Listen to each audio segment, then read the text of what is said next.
تکبیر کا معنی ہے کہ ہم اسلام کو پوری دنیا پہ غالب کریں گے، حضور کے دین کو پوری دنیا میں غالب کریں گے، اور ہر باطل سے چھٹکارا پا کر ہم تکبیر کا نعرہ لگاتے ہیں. ذرا نعرہ تکبیر.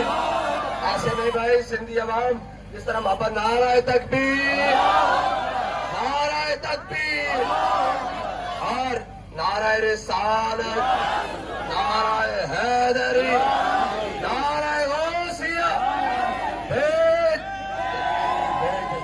اور یہ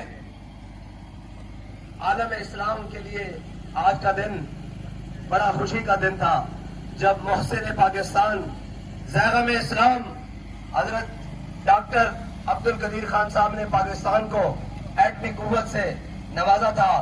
لیکن ان بدماشوں کو، ان عیاروں کو، ان قماشوں کو یہ یاد نہیں کہ پاکستان ہم نے لا الہ الا اللہ محمد رسول اللہ کے لیے بنایا تھا، اور اس پاکستان کو بناتے وقت ہمارے بڑوں نے یہ اعلان کیا تھا کہ ہم پاکستان کو اسلامی فلاحی ریاست بنائیں گے اور اس کو عالم اسلام کی اقتداء کے لیے، عالم اسلام کی امامت کے لیے بنائیں گے. لیکن انہوں نے پاکستان کو اپنی عیاشیوں کے لیے بنا لیا. کسی نے جاتی عمرہ کے لیے پاکستان کو بنا لیا، کسی نے بنی گالا کے لیے بنا لیا، کسی نے بلاول ہاؤس کے لیے بنا لیا. پاکستان ان کاموں کے لیے نہیں ہے، بلکہ پاکستان کا مطلب کیا.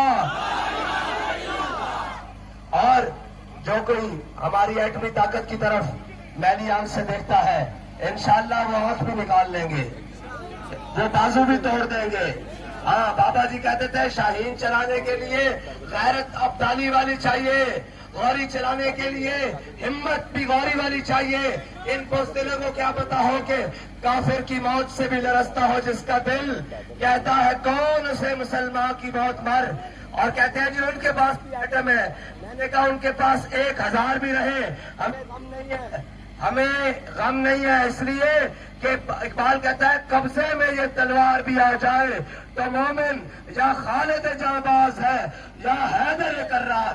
اور انشاءاللہ اب خالد کے جانبازوں کے ہاتھ میں جب یہ آئے گا تو پھر فلسطین کی بیٹی نہیں روئے گی، پھر برما کی بیٹی کے کباب نہیں بنیں گے، پھر مسجد اقصی میں یہودی جوتیوں سمیت داخل نہیں ہوں گے، پھر شام کے اندر روتے بلکتے بچے نہیں روئیں گے، پھر پاکستان سے کشمیر کو علیحدہ نہیں کیا جائے گا، بلکہ کہا جائے گا بچ کے رہے گا ہندوستان، بن کے رہے گا